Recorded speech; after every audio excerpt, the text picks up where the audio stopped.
contrat bi ñuy wax de 10 ans. mais normalement président Macky Sall est en train de faire son deuxième mandat la signature que tu apposes tey bu nekkee signature buy impliqué dans 10 ans. donc dootul ce n'est plus une petite histoire. même boo fi jógee am na keneen ku fi ñëw.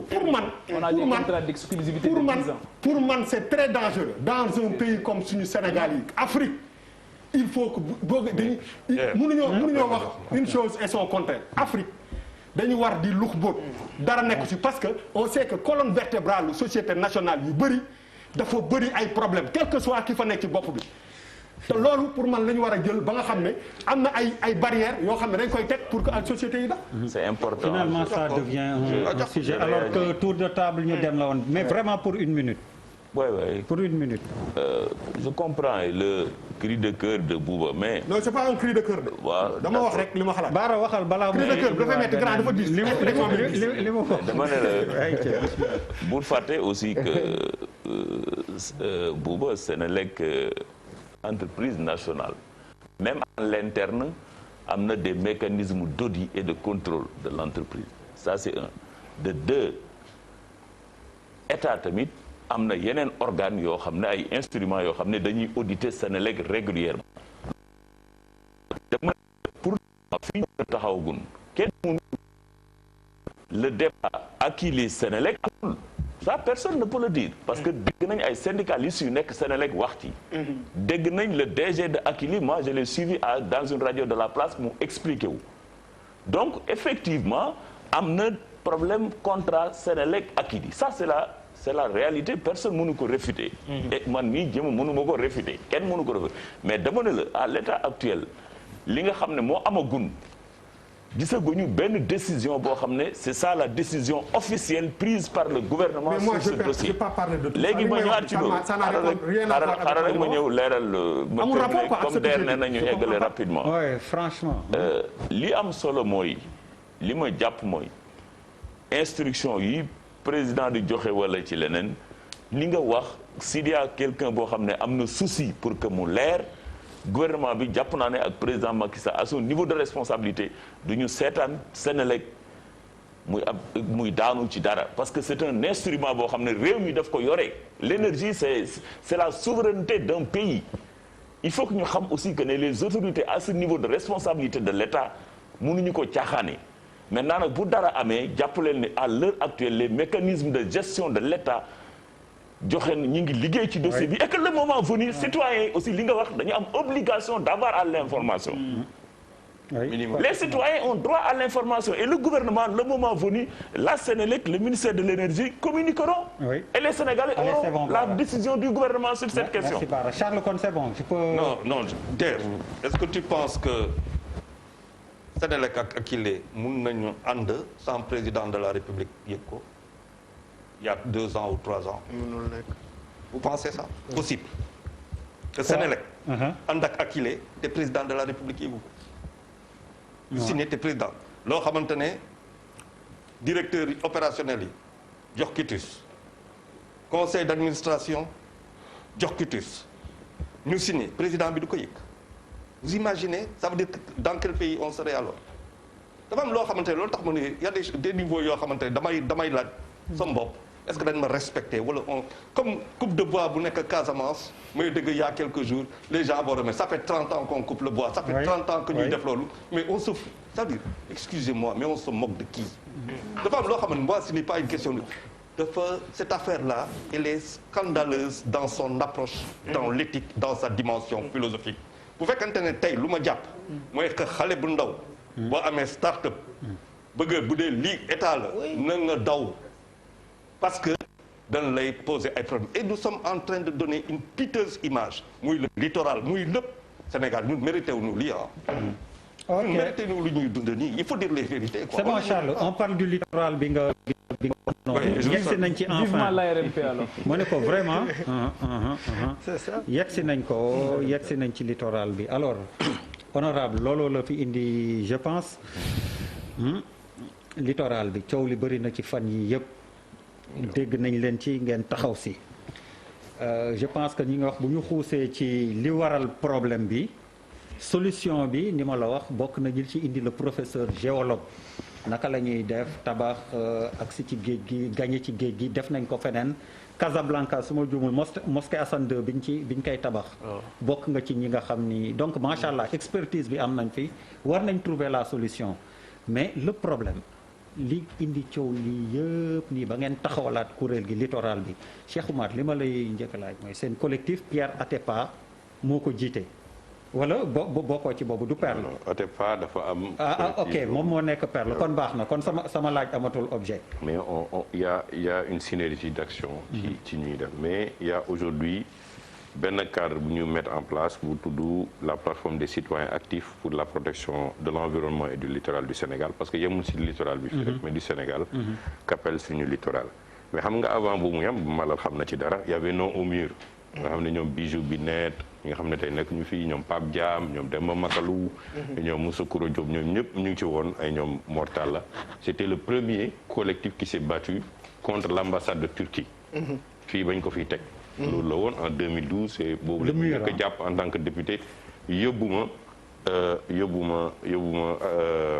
on nous a arrêtés ak ñoom Y'en a marre ñu dem centrale et c'est ça où après le président de la République est venu en 2014 pour def benn visite sur le littoral pour ne aujourd'hui que dina jël ay mesures.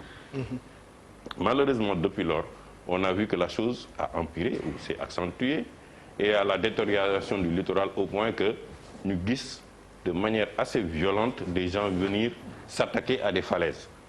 xam nga da ngay comme essayer de comprendre la philosophie des Sénégalais comment ils fonctionnent ñu ne la lii mooy c'est la deuxième falaise après le deuxième phare après Alexandrie.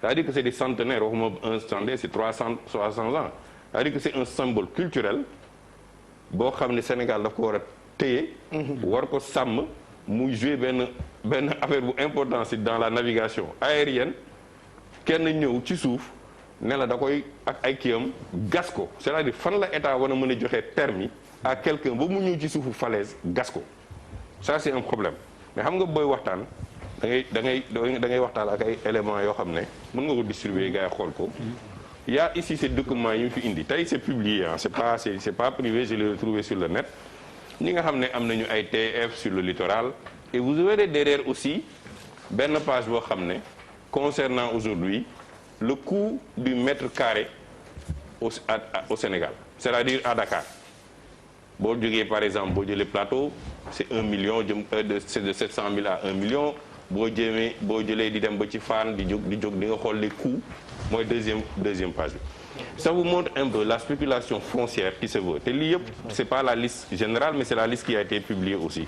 Vous verrez aussi des gens à qui on a eu de donner des baux qui ont un bail et d'autres qui ont des TF. Le problème qui se pose c'est de savoir sur le domaine public maritime ñii fi am ay baux yëpp tey wala ay titres fonciers est-ce qu'ils respectent la loi? Parce que la loi du domaine public maritime est claire de 1976 dans son article 66 qui dit que pour le domaine public maritime il faut construire quelque chose d'utilité publique mooy man Charles ak keneen ak professeur war ci mën a ànd jël ko ça c'est un. Deux, c'est professeur c'est imprescriptible c'est inaliénable loolu ñoo ko wax ci loi bi bay Senghor ak marom di ñaataangoom loolu ils avaient à l'esprit que le littoral sénégalais appartient à tout le monde. Cheikh Oumar moomu ko maamu Cheikh Oumar moomu ko nijaayu kële moomu ko ñu ñëpp a ko bokk. ba pare ils ont même eu des précautions à prendre ne la même boo ci tabax bul ci tabax en dur. pour que demain bu ñu amee un projet d'utilité publique. ñu war la mën a dindi. mais xam nga démb le professeur Abdoulaye Dièye dafa wax lu am solo nee na ñun les Sénégalais on ne regarde plus l'esprit de la loi on regarde les failles de la loi. Et on a regardé là où il y a la faille, c'est-à-dire l'article 19, pour dire qu'on va déclasser un patrimoine public pour l'amener dans un patrimoine privé, pour en faire un titre de propriété, pour que maintenant les gens bâtissent en dur sur une propriété publique, qui ne respecte même pas les périmètres de 100 mètres ci wetu géej gi. Xam nga lu tax périmètre boobu am importance. Parce que ñii di tabax ñëpp tey, y a normalement waruñu tabax lu jege plage mais xam nga lan lay def dañuy damm falaise bi doj teg ay doj suul plage bi pour protéger seen bâtiment yi. Deux effets lay am non seulement yàq nañu plage bi parce que nit ñi mënuñu accès mais ils le ferment pour eux personnellement. et ça ce n'est pas l'esprit sur lequel loolu la ñu Senghor ak ñoom kii ça c'est un te le littoral joue un facteur économique sociologique psychologique et de stabilité sociale. Quand les Senghor et Mamadou Dia pensaient à l'université, le professeur est là, il pouvait mettre l'université à Badakhou, il pouvait le mettre dans mon Fouta natal, il pouvait le mettre à Ziguinchor.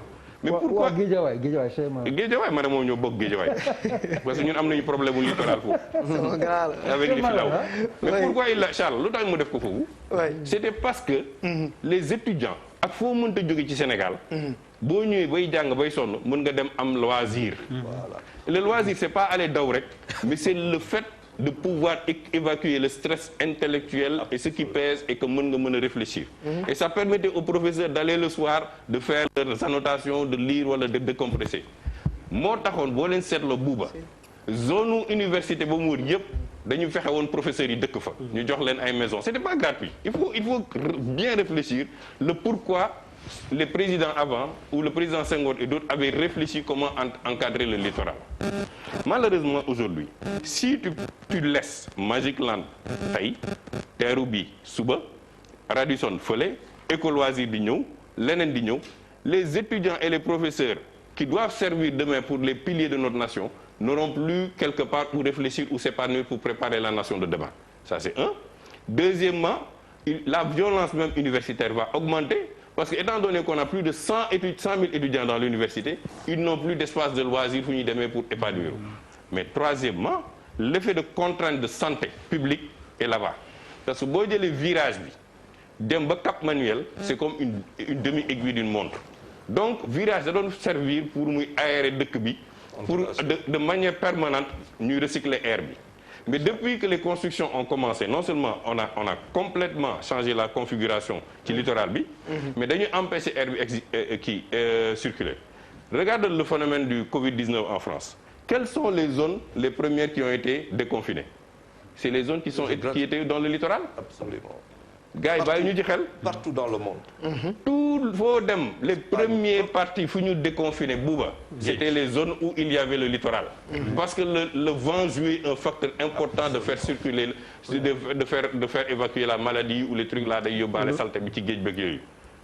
Mais et le drame le plus grave c'est que ñi yàq littoral bi ce sont des gens nantis qui demain, après avoir détruit le littoral, détruit la falaise, empêché les gens d'accéder à la plage, vont prendre leur billet d'avion, vont prendre leurs enfants, aller dans les plages de Monaco, de Cancun, de où fu leen neex ci monde bi ne ñun de dañuy enjoy plage fii dafa rafet affaire yi alors que tu as participé à la destruction de ton propre environnement là où toi de manière nantie tu pouvais dire je vais construire quelque chose sur le littoral respectant les règles mais aussi aménageant pour que les autres mën a bénéficier ci li ma bëgg man et c'est là je donne un exemple des plages de Malibu les célèbres plages ci li may joxe comme exemple mooy Malibu les plages yi Californie wala Miami doo gis ñu tabax ci plage bi les hôtels sont complètement en face et les gens viennent le matin ñii ak seen vélo ñii di jaay parce que ça devient un facteur économique ñëpp dañ fay ñëw mais ñun dañu ne lii dañ koy aakimu suñ bopp ba pare léegi lan moo gën a garaaw dañuy teg ay vigile yow booy wàccu ñu tere la ko demal léegi ci ginnaaw falaise u Mamel bii tali bi doon wàcc ci plage bu ndaw bi bu nekk foofu mais dañ ko tëj xam nga grave xam nga en fait c'est ce niveau de conception du bien public sénégalais moo indi le problème de Akilee Sénélec yi ñuy wax nii.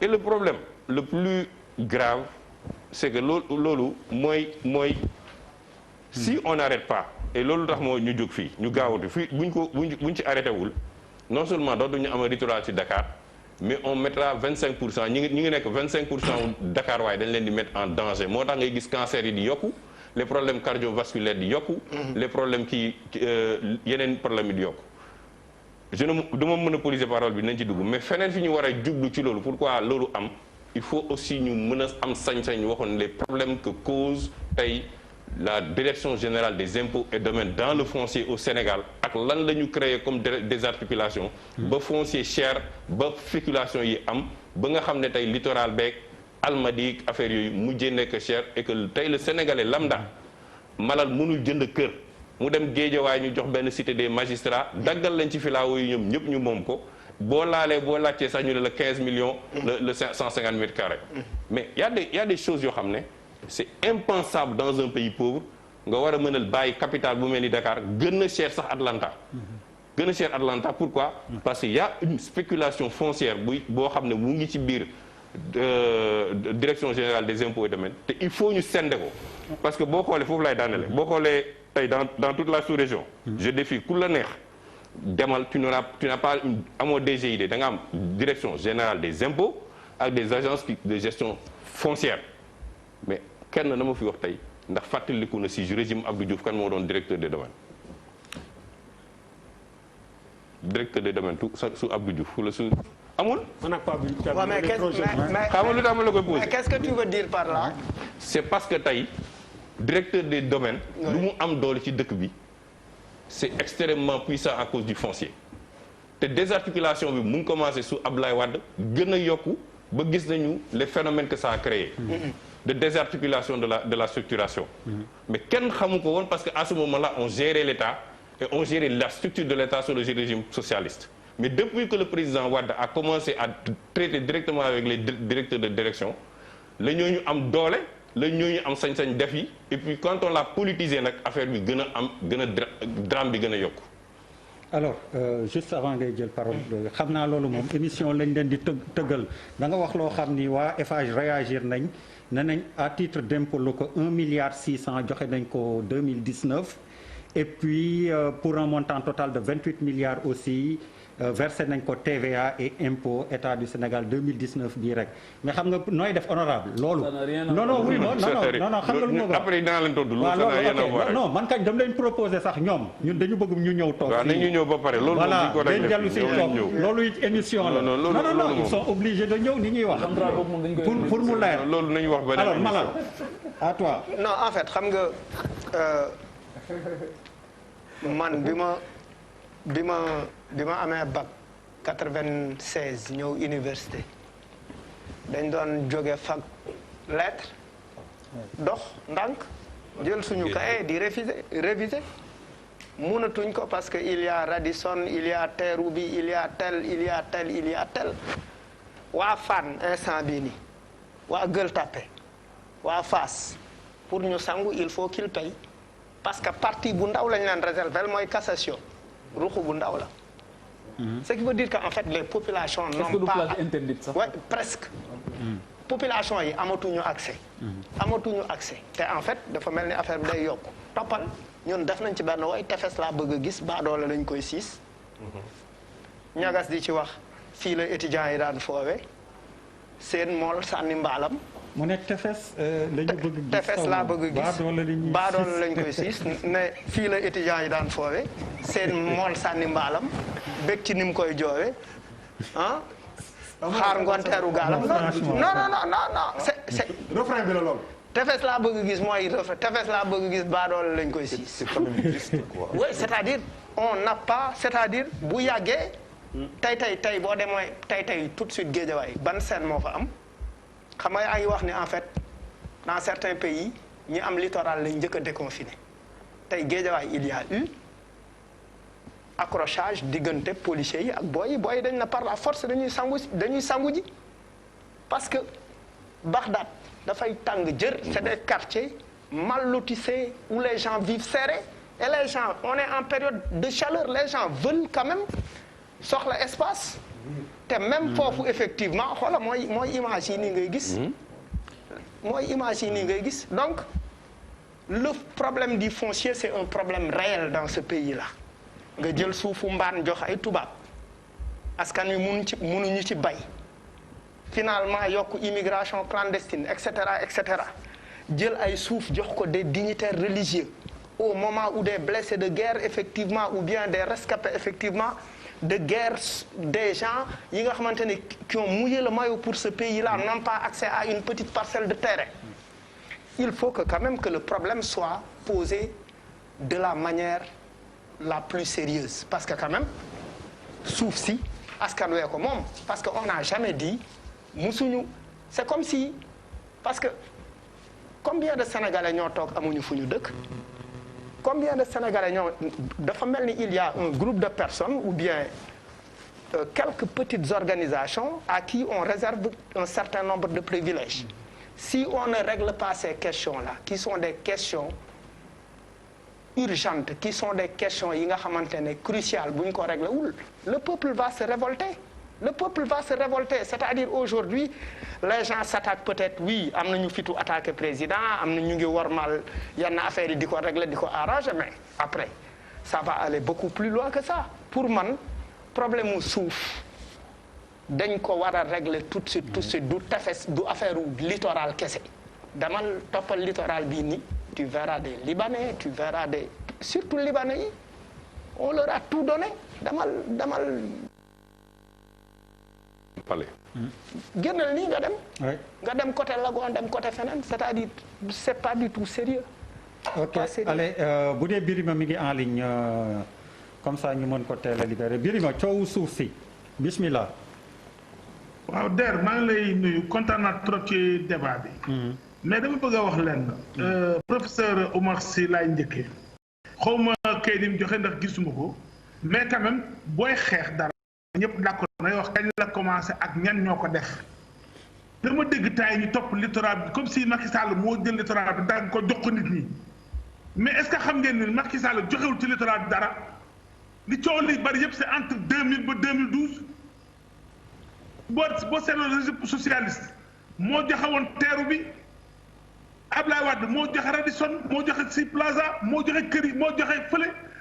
boo gisee littoral bi li ci nekk yëpp benn décision bu am 2010 nga ciy gis ñaari nit ñoo ko moom mën a seen tur ñooñu dañoo mën ay terrain ci jamonoy Ablaye Wade ñu jox leen terrain yi pour 1 hectare matul 1 hectare ñu ñëwaat ñu koy ñu defaraat leen ko wàññi ko loolu tax moom ñaari décision 2019 mais Macky Sall joxewul ci littoral bi benn nit donc bu ñu bradé dañ koy bradé.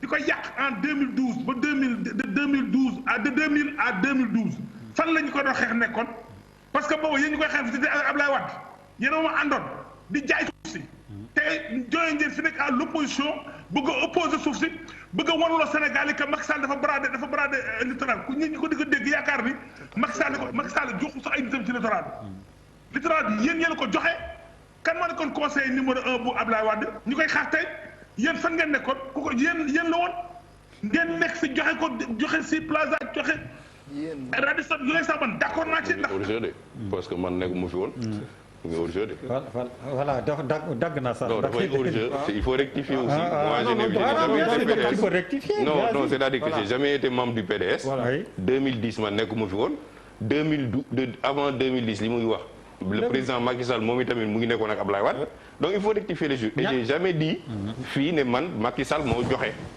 qu'est-ce que j'ai dit dama ne depuis 2000 ba muy jóge ba léegi ñu ngi brader littoral bi est-ce que kenn dégg na ma fii may ne Macky Sall moo joxe waxuma dama ne ñu ngi brader littoral bi mais comme nu ko Bouba waxee sànq l'État est une continuité justement la continuité là ñun li ñu demandé léegi nag mooy que loolu mu cessé ça c'est un mais deuxièmement il faut que Birima xam moi je suis pas professeur. non dama koy wax rek du ma professeur. mais nekkuma woon fii sax ba ñuy. voilà probablement moo tax ma ni honorable ak masque yi probablement da la jaawale. man waaw mais même bu jaar da ngay leeral. non temps yi kenn du ko jaawale. parce que avec masque bi ak masque bi non non c'est possible non justement fa laa bëggoon a jaaree sax laaj gi may laaj nee nga l'État est une continuité est-ce que président Macky Sall bi mu ñëwee non seulement que ça cesse mais ban solution la ñu mënoon a indi. boo xam ne xam nga du ma ne nañ nangu loo xam ni nga wax nguur a ko def ba pare ñu xaatim ko signé ko ak doole gëdd cër bi mu war a am yëpp mais lan moo ci doon pexe bu ba.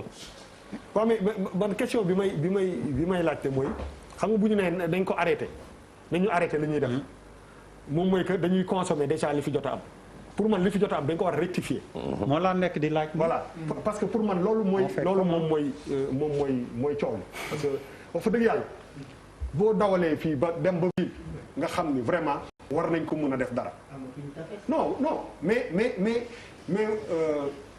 pour man nit ñi am nañu benn responsabilité bu mag xam nga mooy ban et je pense que ci loolu la ñu dem balaa nit di fi gas de fi mu ne nii fii ba fële xanaa di nga jaar ci kaw ñu bëri parce que gars yi yeewu nañ.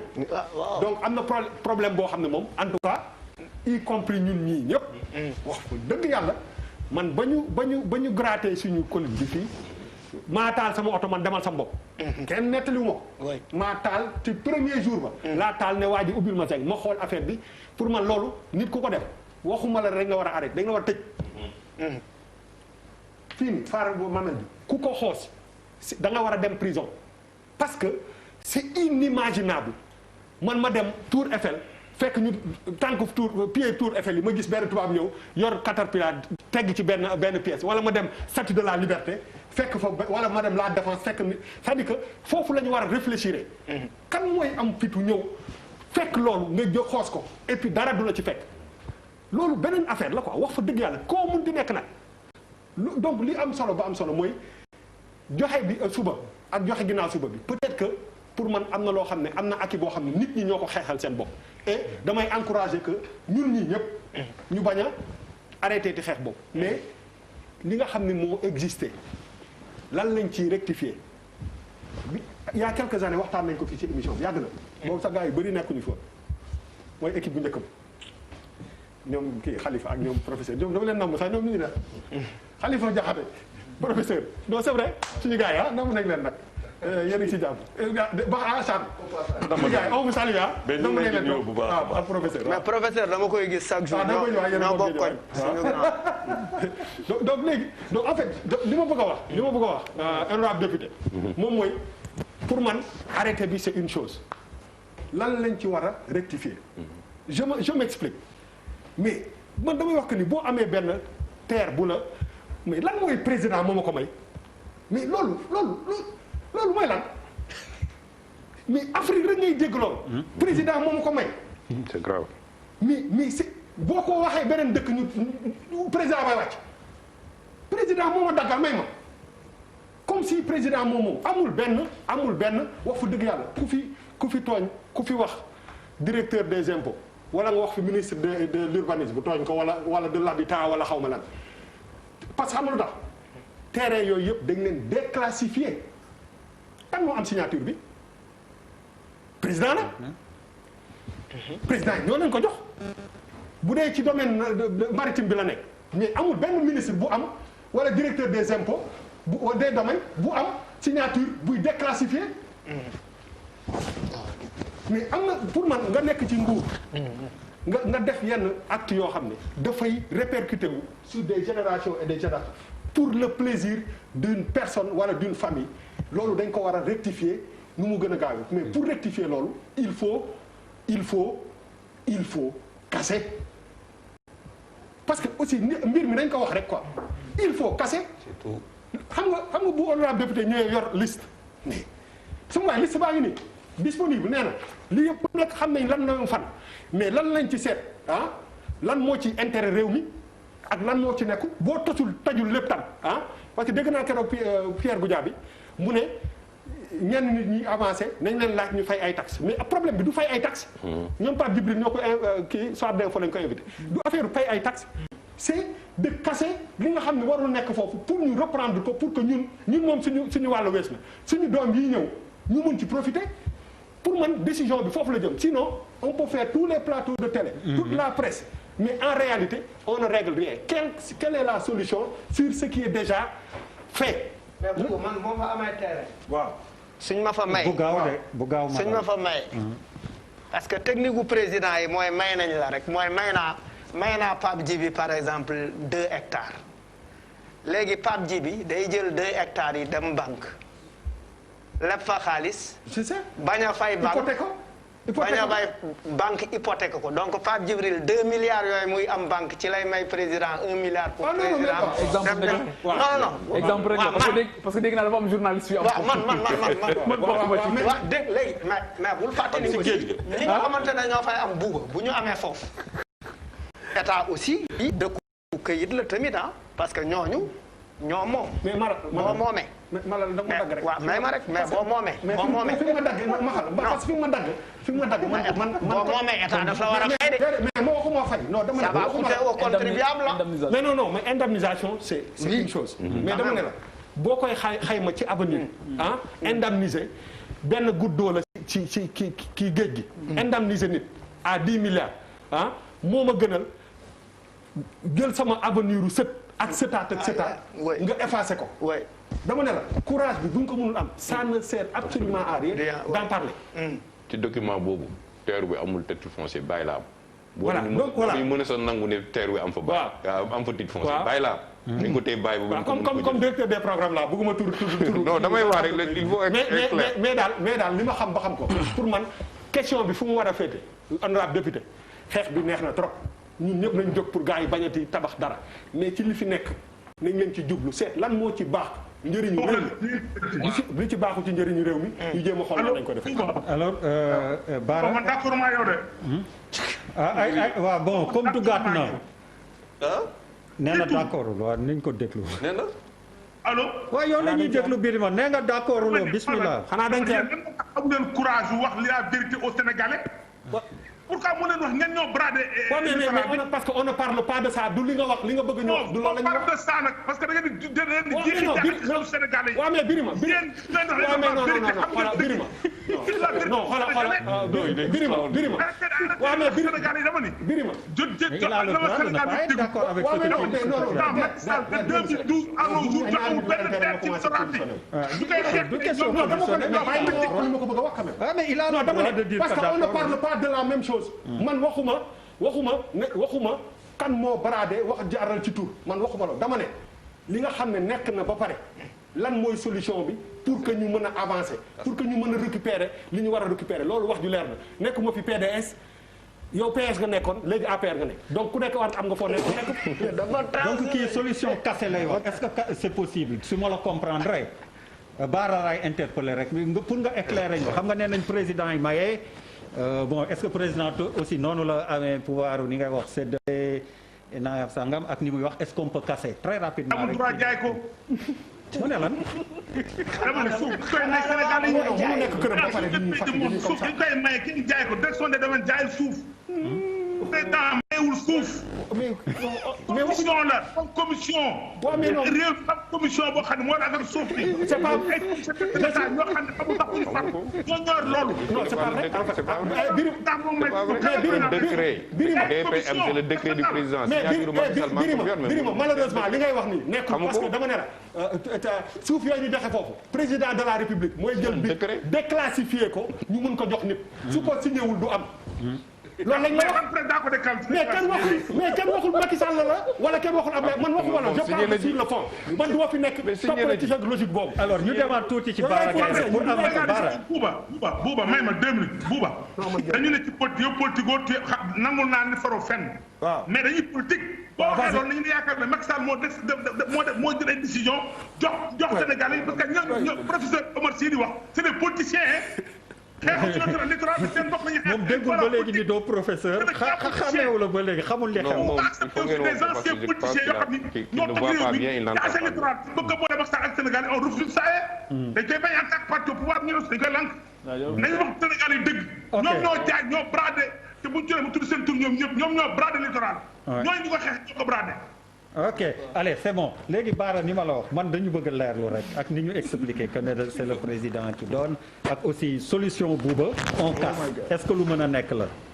merci Der mais dama bëggoon ñu je comprends la passion de Birima sur ça mais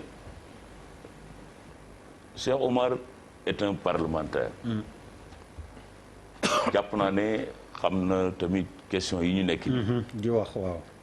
te boo déggee coow li ak ni ñu koy waxee day mel ne Macky Sall dafa tëdd palais rek di bind di jox nii te li ñuy wax nii c'est du sérieux parce que foncier la patrimoine u sénégalais yépp la bu fekkee ne malal jox la yenn élément d'information dafa baax ñu xam ko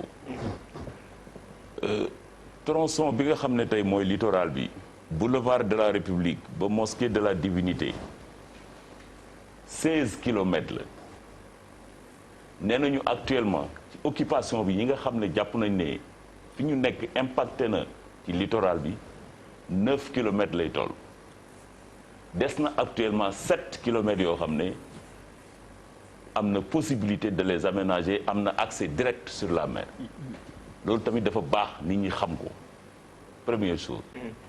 Deuxième chose moo di ne joxe occupation dëkk wala bàyyi ak yooyu les permis de construire mairie yi ñoo koy joxe.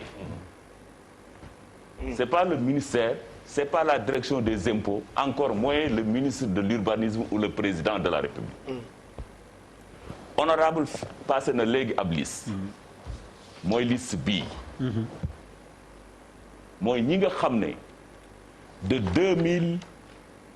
1996 ba bi ci mujj muy le 5 mai bi 2019 man ngeen xool bu ci nekk document bi nii lañ ko bindee. bu leen jël kayit rek ngeen teg ko da ngeen di xool. dañ def propriétaire situation du site. titulaire du propriétaire de titre de propriété. waaw. date de l'autorisation de construire et commune concernée. waaw. boo xoolee communes yi. bu nekk am na date bi ku ci nekk fa nga nekk tey ci littoral bi. document bi précisé na ban année.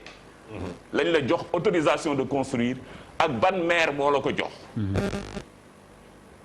donc du président mooy dagg di joxe bi nga xam ne moo njëkk bi ñu joxe ci document bi ki nga xam ne Alioune Sarr moo fi nekk ville de Dakar 1996 boo xoolee yi ñu joxe ci suuf fii de 96 3 la yi nga xam ne joxe nañ ko 1996 ba léegi 2019 ba léegi nii sous Abdoulaye Wade ça fait 14 yoo xam ne ay communes ñoo ko joxe communes yi ñu ngi nii bii yëpp ville de Dakar ngay gis.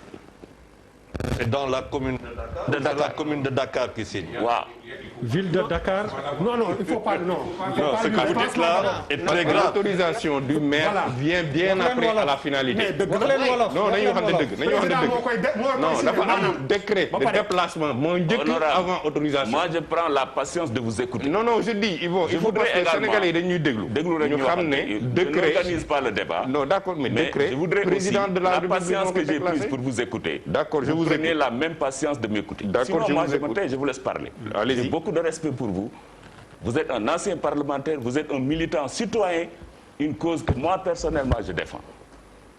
Mais quand j'ai mon temps de parole, laissez-moi donner mes éléments, même si vous n'êtes pas d'accord. Je suis vous tout le à fait conseille. d'accord. Allez-y. J'ai dit ñi nga xam ne joxe nañu ko ak yi nga xam ne mujj nañ ko joxe tey ba nga xam ne bu ci mujj c'est la commune de Mermoz sa commune yaa ngi nii bu ngeen ko xoolee. Je peux pas dekk fi di lire yëpp mais vous avez le document avec vous. am ngeen temps de xool. ba nga xam ne bi nga xam ne nii moo ci mujj le maire mooy yi nga xam ne tey moom lañ gën a agité dans la presse. Oui. C'est le titre de certaines avec Djibril Diallo. Fan point E amitié moo ko signé. Barthélémy Diaz. Le document est là. Autorisation de construire. non pas bu Parce Djibi que- pas bu Djibi Diallo bu daam bi. Oui. comme ni nga wax tudd ñu C'est ça. jarul sax tudd ay nit mais comme actuellement document yegg nañu foo xam ne comme li ñuy wax les citoyens tamit dañu am droit à l'information. Et kenn mënul nekk di défendre loo xam ne c'est indéfendable maintenant sur les faits bi nga xamee ne document sujet bi agité wu na. li am solo mooy comme ni ñu ko waxee. bi ñu gisee caterpillar yooyu ñu dem ci fer de ci mamelle bi. di ko dagg effectivement image la boo xam ne kenn mënu ko rafetlu. parce que le phare des mamelles patrimoine la ci Sénégal. nous sommes d'accord c'est une image boo xam ne touché na Sénégalais yu bëri waaye attention bi mu amee aussitôt après mais président de la République c'est à un niveau élevé de l'État. mais dafa am ñeneen ñoo xam ne c'est des fonctionnaires qui sont à un niveau intermédiaire de la sphère de décision de l'État. ñooñu ñooy instruire dossiers yi. je dis pas qu'ils sont fautifs mais dafay àgg foo xam ne bu fa àggee nag. mais président de la République c'est à lui nag maintenant de mettre de l'ordre te volonté bi gis nañu ko ci semaine bi passée. président jox na instruction les ministres concernés descendre nañu sur le site. Ordre a été donné d'arrêter tout le processus. La DSCOS wàcc na sur le terrain def na les opérations qu'il faut pour libérer le site. Mieux encore président gis nañ ko ci dernier conseil des ministres bi mu joxe ay instructions yu leer nañ pour que maintenant ñu xool naka la ñuy tirer au clair cette situation du littoral. Mais avant ça il faut reconnaître aussi que c'est sous Macky Sall la ñu jël décision d'aménager le littoral, un projet de plus de 12 milliards ministère de l'urbanisme jox ko gis nañ dossier bi ni mu amee ak ba mu am contentieux entre les entreprises. Mais c'est la première fois dans l'histoire politique du Sénégal un gouvernement jël la décision volonté politique à travers son ministère de l'urbanisme qui a fait de l'AGETIP maître d'ouvrage délégué pour que ñu liggéey un projet de ce montant financier-là pour aménager la corniche de Dakar. Donc kenn mënul ne gouvernement bi amul volonté politique pour permettre aux citoyens sénégalais, aux Dakarois en particulier, d'avoir accès à une corniche. Mais je voudrais préciser que foofu laay terminer. Domaine politique public maritime bi ak yeneen yi ce n'est pas illégal que État joxe ci ay possibilités pour qu'on l'exploite mu am ay retombées économiques pour le Sénégal. Boo demee même dans les pays qu'il cite Copacabana un peu partout. Mais il y a des pays yoo xam ne tey seen technologie may na leen sax ñu tabax ci biir géej gi. Vrai ou non?